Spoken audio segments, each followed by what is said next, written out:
دوست بھی تھے، ساتھی بھی تھے، جماعتی بھی تھے، بھائی بھی تھے۔ مولانا ضیاء القاسمی رحمۃ اللہ علیہ فیصل آباد والے، تو وہ اپنی پنجابی زبان میں کہہ رہے تھے اللہ تو کلا باقی سب اللہ۔ بڑا مزہ آتا تھا، بڑے درد سے کہتے تھے۔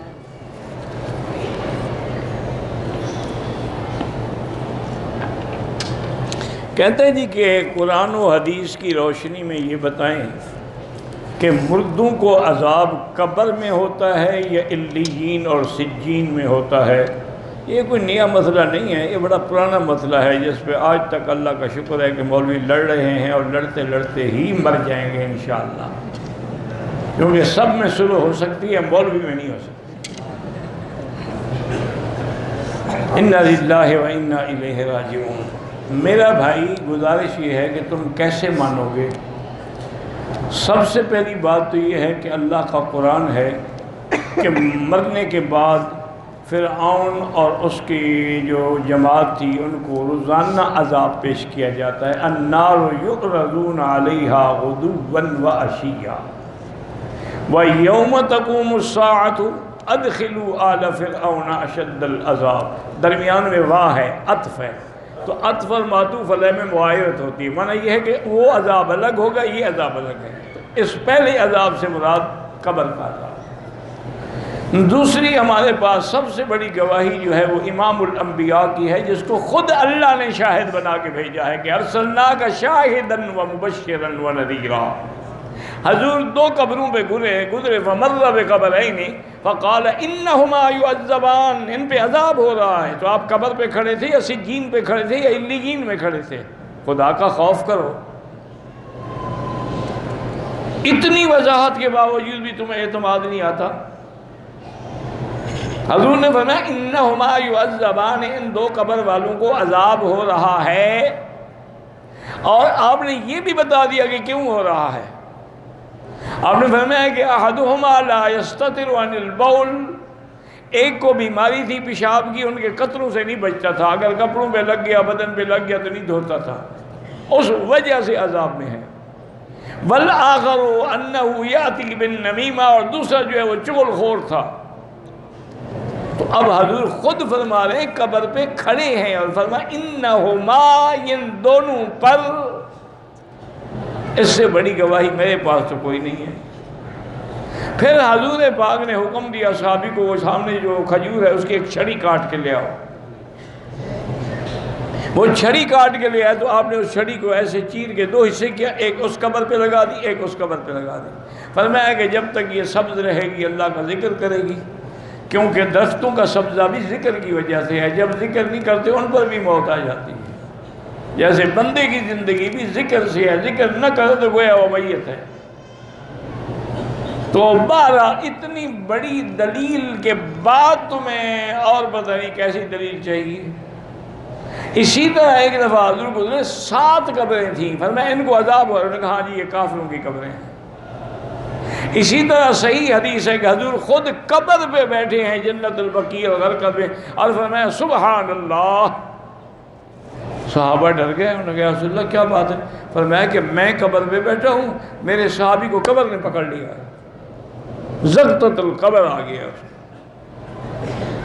اب میں نے اللہ سے دعا کی تو قبر نے چھوڑ دیا۔ تو حضور قبر پہ بیٹھے تھے کہ علیین میں بیٹھے تھے؟ خدا کا خوف کرو۔ ارواح علیین میں ہوتے ہیں مومن کے، کافر کے سجین میں ہوتے، لیکن ان کا قبر سے تعلق جوڑ دیا جاتا ہے۔ جیسے سورج اپنے مقام پہ ہے لیکن لائٹ ہر جگہ آ رہی ہے۔ اب جیسے موبائل تمہارے ہاتھ میں ہے، جہاں چاہو بات کر سکتے ہو، اس کا تعلق سیٹلائٹ سے ہے، کوئی تار نہیں، کوئی وائر نہیں، کوئی کیبل نہیں۔ تو اگر بندے ایسی چیز بنا سکتے ہیں تو اللہ نہیں کر سکتے؟ خدا کا خوف کرو، بلا وجہ ایسے مسائل میں پڑھ کے اللہ کے نبی کی امت کو گمراہ نہ کرو۔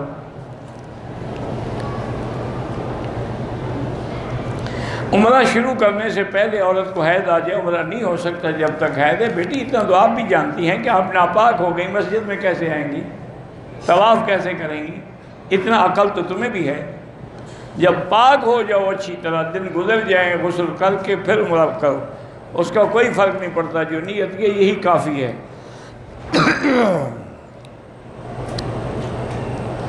وقت کی پابندی امام پر بھی ہے، سب پر ہے۔ اگر امام دیر سے نماز شروع کرے، دیر کا کیا معنی ہے؟ ظہر کی نماز عصر کے بعد پڑھتا ہے، بھئی دیر کا کوئی وقت ہی لکھو نا۔ تم دیر سے آؤ تو اعتراض نہیں، امام پر اعتراض ہے۔ اور پھر ہر نماز کا اول وقت بھی آخر وقت بھی، اگر اول میں نہیں ہے آخر میں آ گیا تو کیا ہوگا؟ وقت میں آیا ہے نا۔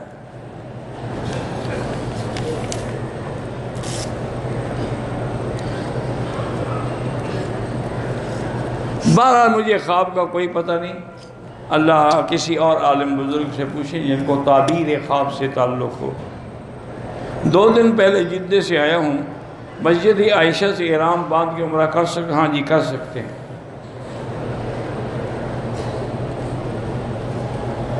ہماری امی ابو آپ کا بیان سنتے ہیں، اللہ ان کو شفا عطا فرمائے۔ حتیم میں نفل پڑھنے کے ثواب سے طواف کا ثواب زیادہ ہے، کیونکہ نفل تو پوری دنیا میں آپ پڑھ سکتے ہیں، طواف کسی جگہ نہیں کر سکتے۔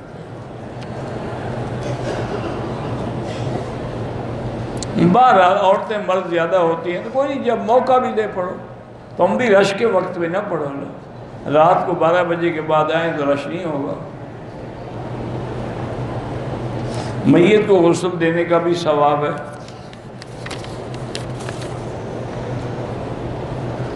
7 دن مکے میں ہیں، 10 دن مدینے میں ہیں، پھر 10 دن مکے میں آپ قصر نماز پڑھیں گے، مسافر ہیں۔ ایک حافظ قرآن تھا، بچہ قرآن بھول گیا، توبہ بھی کرے اور دوبارہ قرآن یاد کرنے کی کوشش کرے۔ قرآن یاد کر کے بھلا دینا جو ہے گناہ کبیرہ ہے۔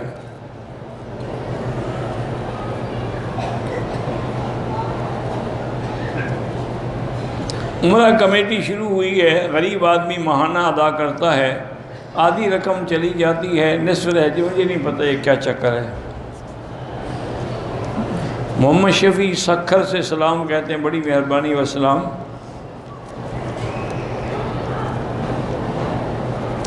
اگر ہم میاں بیوی گھر میں ہیں اور جماعت ہو جائے تو کیا میں امام بن کے اپنی بیوی بچوں کو پیچھے کھڑا کر کے نماز پڑھا سکتا ہوں؟ پڑھ سکتے ہیں، بالکل پڑھنا چاہیے۔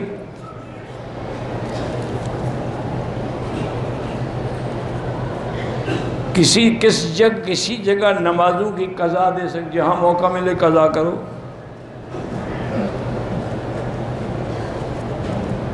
شوق سے کتا پالنا منع ہے، شکار کے لیے اور نگرانی کے لیے جائز ہے۔ چاشت کی رکعتیں جو ہیں وہ 8 ہیں، لیکن جتنا اللہ توفیق دے پڑھو۔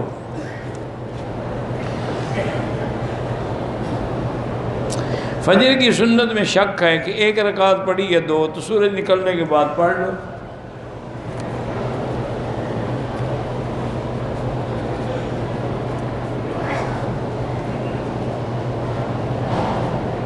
بہرحال ایک مسئلہ ہم نے بتا دیا کہ میلاد کرنا جو ہے وہ بدعت ہے، نہ حضور پاک کا حکم ہے نہ صحابہ کا عمل ہے۔ یہ حضور کی وفات کے 600 سال بعد ایک بادشاہ نے یہ رواج نکالا تھا، وہ رواج لوگوں کے گلے میں پڑ گیا۔ قبر میں عذاب ہوگا تو پھر قیامت والے دن سزا کیوں ہوگی؟ قبر کا عذاب ایسے ہوگا جیسے مجرم کچی میں ہوتا ہے، اور قیامت کا عذاب ایسے ہوگا جیسے پکی جیل میں چلا جاتا ہے۔ پہلے کچی کی سزا بھگتتا ہے نا مجرم، 2 سال پڑے رہتے ہیں، کوئی تھانے کی جیل میں، کوئی ویسے جیل میں، ابھی فیصلہ ہی نہیں ہوا۔ اچھا اس کے مقدمے کی سزا ہی کل 2 سال ہو تو اس کے باوجود وہ 2 سال پہلے بیچارہ کچی میں کاٹ چکا ہوتا، فیصلے مقدمے میں ہی کوئی نہیں سنتا۔ آج ہی میں سن رہا تھا، وہ ہمارے کھوسا صاحب چیف جسٹس جو ہیں، چونکہ اتفاق سے وہ بھی بلوچ برادری کے آدمی ہیں، تو وہ یہی رونا رو رہے تھے کہ لوگ جو ہیں وہ جیلوں میں گل سڑ جاتے ہیں، کبھی پیشی نہیں ہو رہی، کبھی گاڑی نہیں مل رہی، کبھی گواہ نہیں مل رہا، کبھی تفتیش مکمل نہیں ہوئی، کبھی چلان مکمل نہیں ہوا، ہم کیا کریں؟ انہوں نے کہا میں نے ایک سسٹم بنایا ہے، انشاءاللہ اس پہ اگر انہوں نے عمل کیا تو 3 مہینے کے اندر سارے کیس ٹھیک ہو جائیں گے۔ جمعہ یا عیدین کے خطبے کے دوران جب امام صاحب بیٹھتے ہیں خطبے کے بعد، لوگ ہاتھ اٹھا کے دعا مانگتے ہیں، نہیں مانگ، ویسے دعا مانگ سکتے ہو چونکہ ہو سکتا ہے کہ وہ گھڑی مستجاب ہو، لیکن ہاتھ اٹھا کے نہیں۔ ایک دوست بیمار ہے، اللہ شفا عطا فرمائے، بیمار کا علاج سورۃ فاتحہ اور زمزم سے اچھا کوئی نہیں۔ میں نے عمرہ ادا کر لیا لیکن حلق میں نے جیرانہ میں کیا، جیرانہ حدود حرم سے باہر ہے، لہذا آپ پہ دم پڑ گئی۔ جس مسجد میں جمعہ نہیں ہوتا ہے، اگر جمعہ بندہ نہ وہی اذان دے ٹھیک ہے، نہیں پڑھ سکا ظہر پڑھیں گے۔ کہتے ہیں بریلوی حضرات کے حضور پاک قبر میں زندہ ہے اس لیے ہم جشن مناتے ہیں۔ یہ کیا دلیل ہوئی کہ اب انبیاء اگر زندہ ہے تو سارے انبیاء زندہ ہیں، پھر صرف حضور کا جشن کیوں مناتے ہو؟ حضرت ابراہیم کا کیوں نہیں مناتے؟ حضرت اسماعیل کا کیوں نہیں مناتے؟ آپ کے ابا دادا حضرت آدم کا کیوں نہیں مناتے؟ یہ کوئی دلیل ہے، کوئی بہانہ ہے؟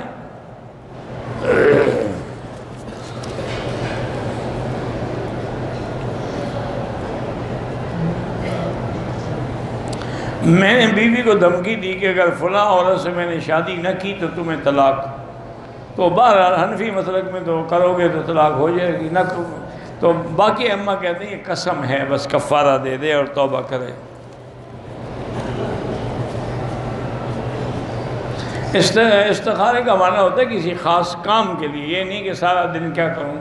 استخارہ بھی شادی کے لیے، گھر بنانا ہے، مکان بنانا ہے، زمین خریدنی جائے، وہاں استخارہ کیا جاتا ہے۔ اذان ہونے کے بعد فوراً نماز پڑھ سکتے ہیں، بالکل پڑھ سکتے ہیں۔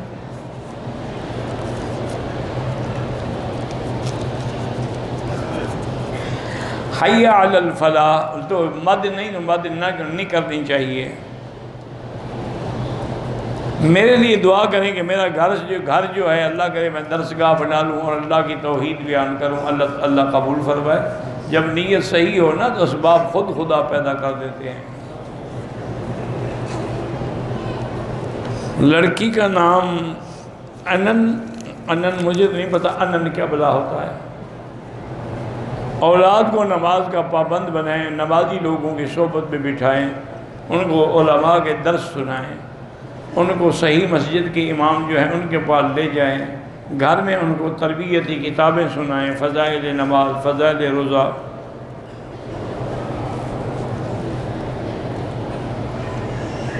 میں نے ایک دوست کو کہا کہ ڈاکٹر اسرار صاحب کے بیان سنا کرو، انہوں نے کہا اس نے کسی عالم سے نہیں پڑھا۔ تم نے کس عالم سے پڑھا ہے؟ صرف اعتراض کرنا جانتے ہو۔ بہرحال وہ ایک بہت بڑے عالم تھے اور اللہ نے ان کو قرآن پاک کی خدمت کی بڑی توفیق دی۔ اب ان کی اولاد بھی کر رہی ہے۔ اللہ ان کے اس مشن کو اور اس مرکز کو قائم و دائم رکھیں۔ اگر کسی کا شوہر غصے میں یا مذاق میں اسلام کا مذاق بنائے تو کیا کیا جائے؟ مذاق بنائے گا اسلام کا تو کافر ہو جائے گا، توبہ کرے، کلمہ بھی دوبارہ پڑھے۔ پولیو کے قطرے پلانا بالکل ٹھیک ہے، بھئی دوا ہے اللہ کے بندے، علاج میں تو ہر چیز جائز ہوتی ہے۔ کام کر رہی ہے عورت اگر اپنے باورچی خانے میں دوپٹہ سر پہ نہیں ہے تو اللہ کا ذکر کر سکتی ہے؟ ہاں کر سکتی ہے۔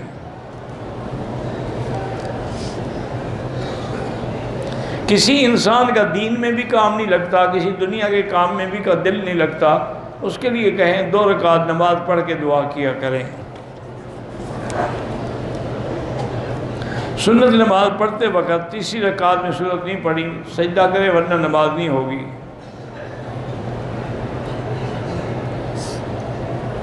پیپر کی تیاری کے لیے سورت علم نشرح پڑھا کریں، انشاءاللہ آسان ہو جائے گا۔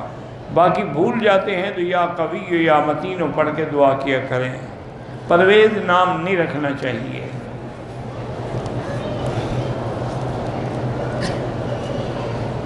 میرا نام عباس خان ہے۔ اچھا جی، آپ میرا سنتے ہیں، اللہ آپ کو ہدایت دے اور دین کے کام۔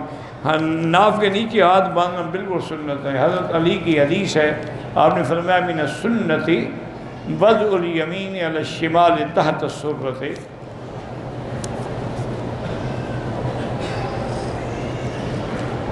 8 سال ہو گئے، عورت کا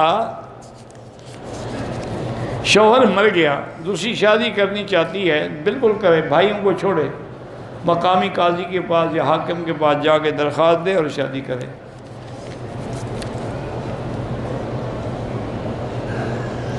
اسلام آباد سے آیا، ہوٹل میں جب آیا میں غسل خانے یا واش روم میں گیا، چادر اتار دی، کوئی بات نہیں۔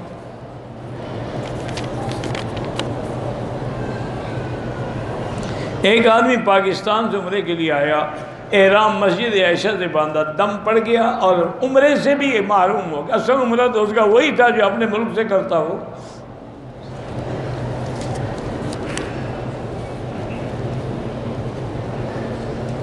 ہم استاد ہیں، ہمارے تنظیم ہے، اگر سکول ڈپٹی کریں تو اساتذہ مسائل حل نہیں کر سکتے تو آخر آپ کیا کرتے ہیں مجھے تو سمجھ نہیں آتی۔ جو آپ کی ڈیوٹی ہے وہ تو پوری کرنی پڑے گی، باقی وقت میں اپنی کمیٹی کی اصلاح کریں۔ ایک دفعہ عمرہ کیا، سر مڑایا، دوسرا عمرہ کو بالکل سر مڑانا پڑے گا، ٹک لگانے سے دم پڑ جائے گی۔ طواف کیا، صفا کیا، حلق نہیں کرائی، دوسرے دن حلق کرایا، دم پڑ گئی۔ سنت غیر موقدہ کی جگہ قضا نمازیں پڑھیں تو وہ زیادہ بہتر ہے، بالکل ٹھیک ہے۔ اگر وتر کی تیسری رکعت میں دعائے قنوت نہیں پڑھی، حنفی مسلک میں سجدہ سہو تھا چونکہ واجب ہے، نہیں کیا دوبارہ پڑھے۔ میں آپ کے لیے دل سے دعا کرتا ہوں، اللہ آپ کو خوش رکھے، آپ کی مہربانی ہے بھائی۔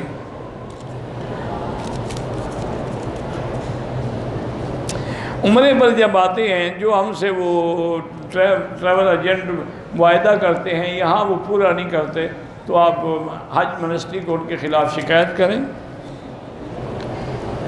عمرے کے طواف کے نفل جو ہے حتیم میں پڑھ لیے، بالکل کوئی دم نہیں پڑے گا، پڑھنا چاہیے۔ ظہر، عصر، مغرب، عشاء کی آخری 2 رکعات میں صرف فاتحہ کے بعد تلاوت نہیں کرتے، اس کی کیا حکمت ہے؟ اللہ کا حکم یہی ہے، حضور کا حکم یہی ہے، حکمت کا کیا معنی؟ جہاں پڑھتے ہیں اللہ کے حکم سے پڑھتے ہیں، نہیں پڑھتے تو اللہ کے حکم سے نہیں پڑھتے۔ مفتی مجیب الرحمان صاحب کی بیٹی کی طبیعت خراب ہے، اللہ شفائے کاملہ عطا فرمائے۔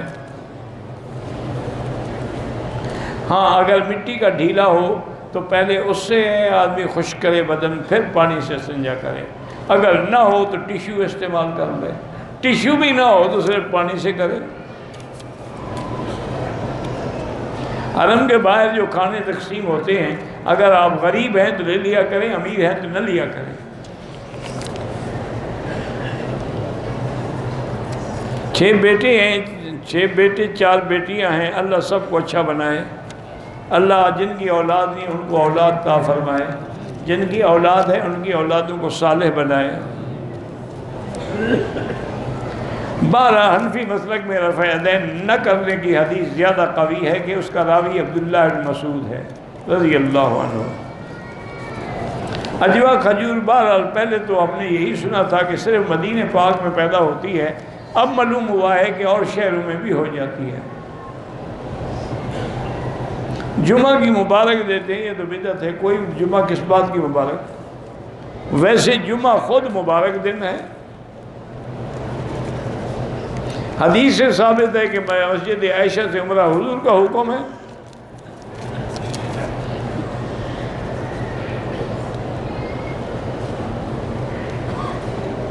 قرآن پڑھ کے دعا مانگنا تو بدعت نہیں، یہ تو اللہ کا حکم ہے کہ جب قرآن پڑھا جائے دعا کیا کرو، تو وہ کیسے بدعت ہو گئی؟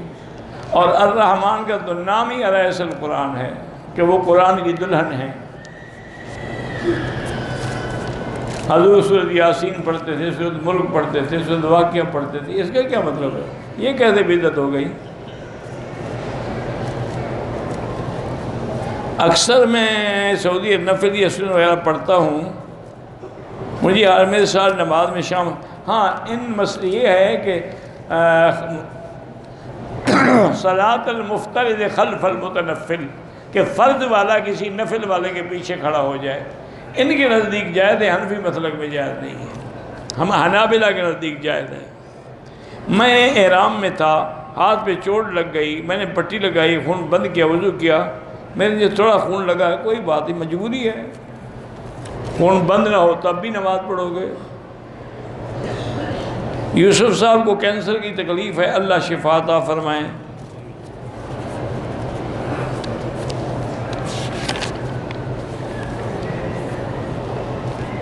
جو بے نمازی ہیں ان کے لیے دعا بتائیں۔ ان کے لیے دعا یہی ہے کہ 2 رکعت نماز نفل پڑھ کے دعا کریں کہ اللہم یا مقلب القلوب ثبت قلبہم علی دینک یا صرف قلبہم الی طاعتک۔ ایک آدمی نے زبانی 3 طلاقیں دی ہیں، وہ 3 ہی ہوں گی، تو زبان سے ہی طلاق دی جاتی ہے، ناک سے تو کوئی طلاق نہیں دیتا۔ آج تک کسی نے ناک سے طلاق دی ہے؟ زبان سے ہی دی ہے۔ کلمہ بھی زبان سے پڑھا جاتا ہے، نکاح بھی زبان سے ہوتا ہے، طلاق بھی زبان سے ہوتی ہے۔ میں دل کا مریض ہوں، دل خون نہیں بنا رہا، اللہ شفا عطا فرمائیں، اسی لیے شادی نہیں کی۔ اس سے نہ ڈرو، شادی کرو، پتہ نہیں اس سے خون بن جائے آپ کا۔ نہیں، میں مذاق نہیں کر رہا، خوشی ہوگی نا، جب خوشی ہو تو آدمی کا دل کام کرنا شروع کر دیتا ہے۔ دیوبندی مسجد میں بریلوی امام مقرر نہ کریں، ان کے پیچھے نماز نہیں ہوگی۔ ہماری مسجد میں امام نہیں ہوتا تو ایک بریلوی حافظ ہے، وہ چڑھ، اس کے پیچھے نماز نہیں ہوتی، اس کو کہو مصلی پہ چڑھ کے کھڑے رہو اکیلے، پڑھ لو، جب وہ پڑھ لے تم اپنی پڑھ لو، 2-4 دن کرو گے ٹھیک ہو جائے گا۔ بغیر دوپٹے کی عورت کا وضو ہو جاتا ہے۔ حیض کی حالت میں عورت مسجد میں نہیں آ سکتی۔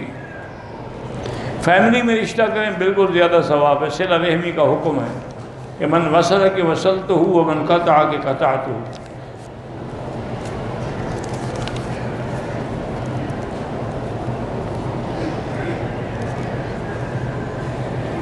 کہتے جی آپ کی جو بناتے ہیں ویڈیو، ان کو کہیں کہ وہ حرم کی جگہ کا جہاں درس ہوتا ہے اس کے بارے میں بھی کلپس میں واضح کریں، تاکہ جو لوگ بیچارے نہیں جانتے وہ نیچے آ کے پھرتے رہتے ہیں اور واپس چلے جاتے ہیں۔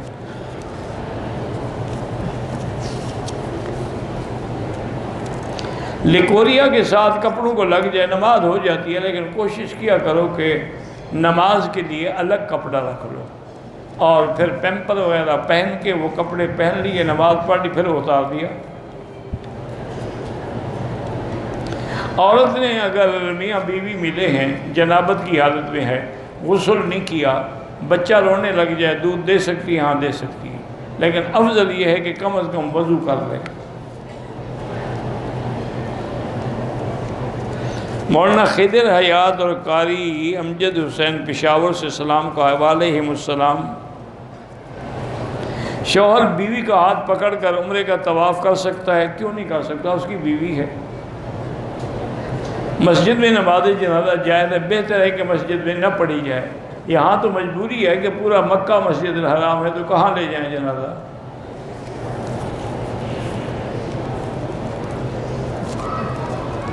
دور سے جب درود شریف پڑھا جاتا ہے تو فرشتے پہنچاتے ہیں، اور جب مواجہہ شریف میں صلاۃ والسلام پڑھا جائے تو فرمایا میں خود سنتا ہوں۔ اولاد ہوتی ہے لیکن 2 مہینے کے بعد فوت ہو جاتی ہے، تو علماء نے یہی لکھا ہے اپنا تجربہ کہ 160 دفعہ بسم اللہ الرحمن الرحیم کسی کاغذ پر لکھ کے عورت کو دے دیں، وہ اپنے گلے میں رکھے یا جیب پہ رکھے۔ طواف کے دوران قرآن ہاتھ میں لے کے پڑھ سکتے ہیں۔ 10 دن سفر میں کتنے عمرہ کر سکتے ہیں؟ جتنا اللہ ہمت دے، چاہے روز کرو، نفلی عبادت ہے، نہ کرو ضروری نہیں۔ طواف کے 8 استلام ہوتے ہیں۔ طواف کی نفل نہیں ہوتے، 2 رکعت واجب الطواف کی نیت کیا کریں۔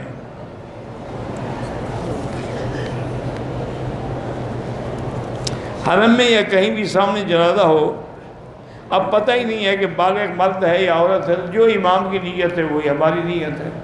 باقی دعا کے اندر سب کے لیے ہے، شاہدنا و غائبنا و صغیرنا و کبیرنا و ذکرنا و انثانا، سب کے لیے۔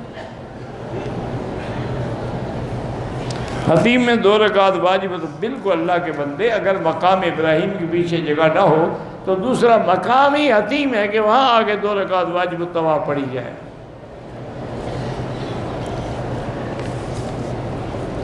حرم میں جو جنازے ہوتے ہیں بالکل میت امام کے سامنے ہوتی ہے، اگر غائبانہ ہو تو بتاتے ہیں کہ جنازہ غائب ہے، صراط الغائب ہے۔ کسی بچے کا عقیقہ نہیں ہوا، اب بالغ ہو گیا، اب کر سکتا ہے، اب کر لو، خیرات ہی کرنی ہے نا، تکلیف کیا ہے؟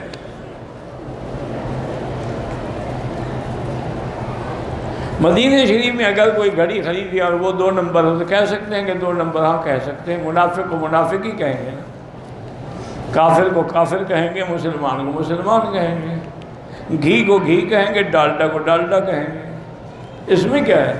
اس میں مدینہ شریف کی تو کوئی توہین نہیں، وہ چیز ہی 2 نمبر ہے۔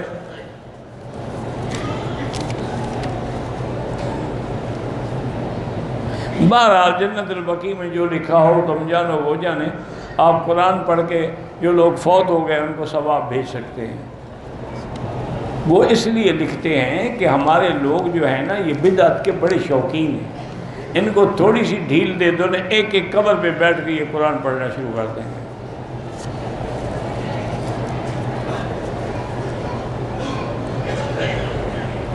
کہتے جی کہ آپ نے یمنی عقیق پہنا، ولی اللہ نے، اچھا صلی اللہ، حضور پاک نے جو انگوٹھی پہنی تھی اس پہ حضور کا نام تھا، محمد الرسول اللہ، وہی مہر لگاتے تھے، وہی انگوٹھی تھی۔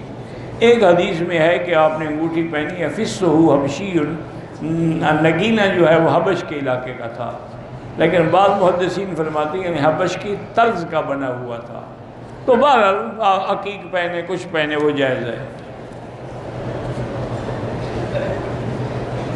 بہرحال آدمی اپنی انڈر شیونگ جو ہے بالکل کرنی چاہیے، ہر جگہ سے کرنی چاہیے۔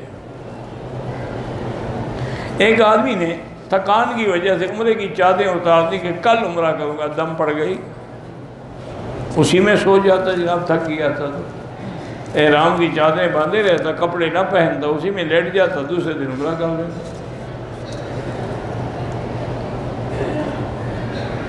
ایک آدمی نماز پڑھ رہا ہے، ایک رکعت پڑھی، آگے عورت کھڑی ہو، اس سے آپ کی نماز میں فرق نہیں پڑتا۔ نماز میں عورت کھڑی ہونا منع ہے، جیسے اب ہم عشاء پڑھیں گے، وہ بھی عشاء کے لیے آگے کھڑی ہو۔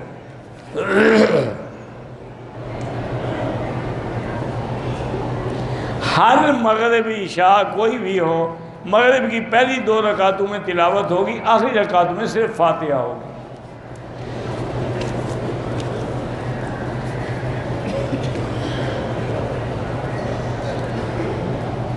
اگر دوسرا عمرہ کریں تو بالکل بال ہوں نہ ہوں دوسرا پھروانا پڑے گا۔ اگر صفا مروہ دوڑتے ہوئے میں نے پاؤں میں ایسا موزہ پہنا جس سے اوپر کی ہڈی صاف نظر آ رہی تھی، ٹھیک ہے۔ حرم میں جنازے کی نیت کیسے کریں؟ یہی کہ نماز میت پہ پڑھ رہے ہیں، اور کیسے کریں؟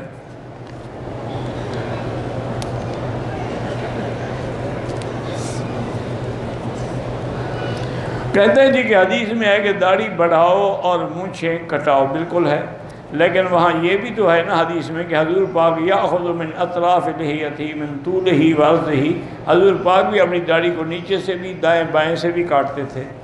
تو اسی سے ابن عمر نے لکھا کہ 1 مشت ہونی چاہیے۔ یہ تو حضور کا عمل ہے، صحابہ حضور کے عمل کے خلاف کوئی عمل نہیں کرتے۔ ایک شخص نے 2012 میں حج کیا، کنکری کے لیے دیوار کے وقت سے پہلے کر لی، ان پر دم ہے؟ ہاں بالکل دم ہے۔ اچھا ہے ماشاءاللہ، 2012 کے ابھی تک جلدی تو مسئلہ پوچھ رہے ہو۔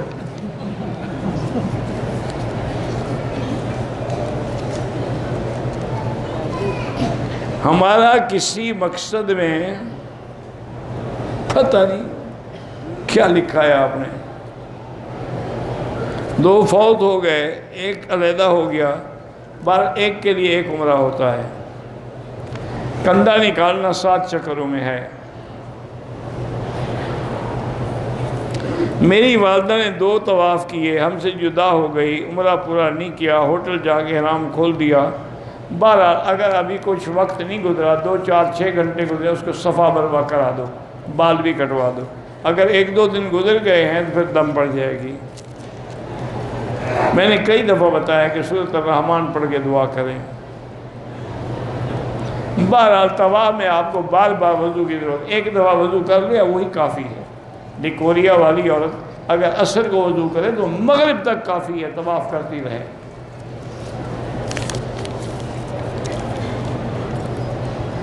نمازی کے آگے نہ گزرے، اگر مجبوری ہو تو سجدے کی جگہ سے آگے گزرے، عصر کے بعد نفل نہ پڑھیں۔ نکاح ہاں چاہیے، یہاں جو بیٹھے ہیں نا ساتھی، ان سے مل لیں، کسی کو کہہ دیں گے۔ فجر کی سنتیں چھوٹ جائیں تو سورج نکلنے کے بعد پڑھیں۔ مانچسٹر میں حاجی سلمان پٹیل بیمار، اللہ شفا عطا فرمائے۔ 8 سال ہو گئے، بیوی میرے ساتھ اچھی طرح بات نہیں کرتی، تو اب دوسری شادی کر لیں پھر ٹھیک ہو جائے گی، پھر دونوں اچھی طرح بات کریں گے۔ اس میں ہنسنے کی کیا بات ہے؟ علاج ہے۔ ایک انجیکشن سے آدمی ٹھیک نہ ہو، ڈاکٹر دوسرا انجیکشن دیتا ہے۔ بغیر داڑھی والے کے پیچھے نہ اس کو امام نہ بنائیں۔ سجدہ صاحب ویسے ہے جیسے عام سجدہ کرتے ہیں۔ اللہم صلی علی سیدنا محمد وعلی آل سیدنا محمد کما صلیت علی ابراہیم وعلی آل ابراہیم فی العالمین انک حمید مجید۔ اللہم انک ملیک المقتدر ما تشاء من امر یکون۔ اللہم اسعدنا فی الدارین، اللہم اقض عنا الدین، اللہم کن لنا ولا تکن علینا وانصرنا علی من بغى علینا، اللہم کن بنا رؤوفا رحیما ولا تجعلنا شقیا ولا محروما، اللہم ارحم ضعفنا واجبر قصرنا واشفنا واشف مرضانا ومرضى المسلمین، واشفنا واشف مرضانا ومرضى المسلمین، واشفنا واشف مرضانا ومرضى المسلمین، اللہم انا نعوذ بک من البرص والجنون والجذام وعن سیئ الاسقام، اللہم انا نعوذ بک من جہد البلاء ودرک الشقاء وسوء القضاء وشماتۃ الاعداء۔ یا اللہ بیماروں کو شفا عطا فرما، یا اللہ ہماری ظاہری باطنی روحانی جسمانی کمزوریاں پریشانیاں بیماریاں دور فرما، یا اللہ بے حیاؤں کو حیا عطا فرما، بے اولادوں کو اولاد صالح عطا فرما، یا اللہ جن کے گھروں میں بچیاں ہیں ان کے رشتے آسان فرما، قرض داروں کے قرض عطا فرما، جن کا رزق تنگ ہے ان کے رزق میں برکتیں عطا فرما۔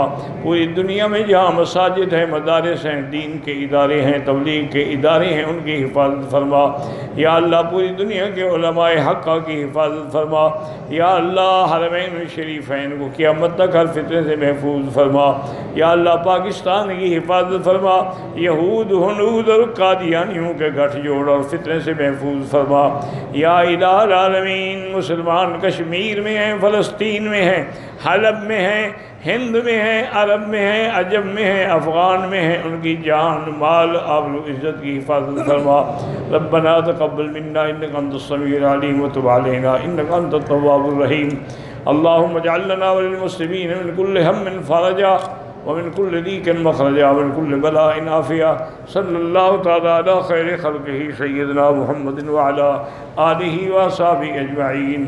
اللہم صلی علی سیدنا محمد وبارک وسلم۔